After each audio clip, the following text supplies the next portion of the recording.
بھر سے اکثر ہم نے بھی اس کو دیکھا ہے، جانا ہے اس بات کو کہ ملک بھر سے جو تعلیمی ادارے ہیں وہ اپنے ٹرپس جو ہیں وہ یہاں پہ لے کے آتے ہیں سیاحی مقاصد کے لیے. بالکل ایسا ہی ہے کہ یہاں پہ پورے پاکستان سے تعلیمی اداروں سے، یونیورسٹی سے، اسکولوں سے لوگ یہاں وزٹ کرنے آتے ہیں، کلاسز کو لے کے آتے ہیں، اور ریکریشن کے ساتھ ساتھ ایک قسم کی لرننگ بھی ہوتی ہے، اسپیشلی ان لوگوں کے لیے جو باٹنی کے اسٹوڈنٹس ہیں. ان کو اتنا زیادہ فلورا اور کہیں نہیں ملتا. یہاں پہ ان کی باٹنی کے پروفیسر ساتھ ہوتے ہیں اور ان کو باقاعدہ آئیڈینٹیفائی کرواتے ہیں کہ یہ کون سی اسپیشیز ہے، یہ اس کا اوریجن کون سا ہے، اس کا فلاورنگ ٹائم کون سا ہے، اس کو آپ پروپیگیٹ کیسے کر سکتے ہیں. وہ ساری چیزیں ٹیکنیکلی ان کو ہم، اور اگر کوئی ہمیں ریکویسٹ کرے تو ہم ان کو اس کو ڈیمانسٹریٹ بھی کرتے ہیں کہ اس کو ہم کیسے پراپر کرتے ہیں. ہمارے پاس پورا ٹیکنیکل اسٹاف ہے، ڈیمانسٹریشن کا پورا اہتمام ہے، ڈیمانسٹریٹ بھی کرتے ہیں کہ ہم اس کو کیسے سیڈ لگاتے ہیں یا کیسے ان کی کٹنگ لگاتے ہیں یا کیسے ہم کی لیئرنگ کرتے ہیں.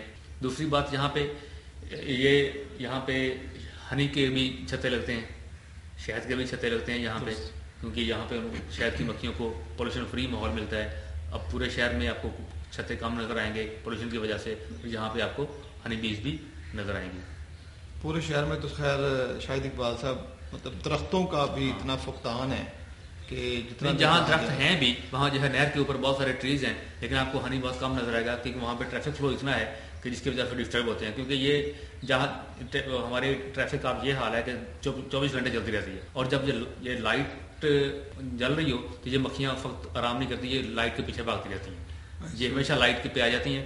اور جب باغ میں جو کہ ہم رات کو 10 بجے لائٹ ساری آف کر دیتے ہیں تو یہ رات کو اپنے سکون سے ریسٹ کرتی ہیں، صبح اپنے ساری ہنی کلیکٹ کرتی ہیں.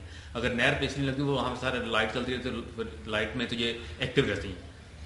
اچھا شاہد اقبال صاحب، کبھی لاہور شہر کو باغات کا شہر کہا جاتا تھا کہ بہت زیادہ اس کے اندر پارکس اور سرسبز و شاداب قسم کے باغات تھے.